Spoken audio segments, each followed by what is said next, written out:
Kobe? Hi! Tingnan nyo. Tingnan nyo yung aso namin. Tahimik lang. Pero pag lumabas yan or even inside the house, he's always barking and it's so annoying. Right?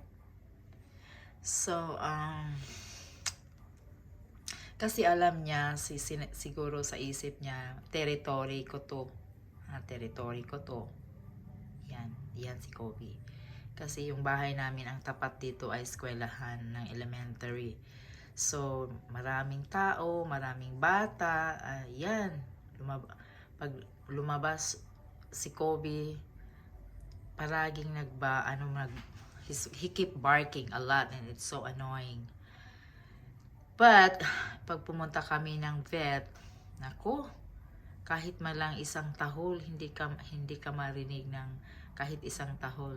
Even if they have different kinds of dogs in there.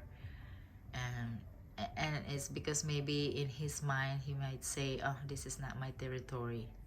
So he's very quiet and nothing. You can hear him like nothing.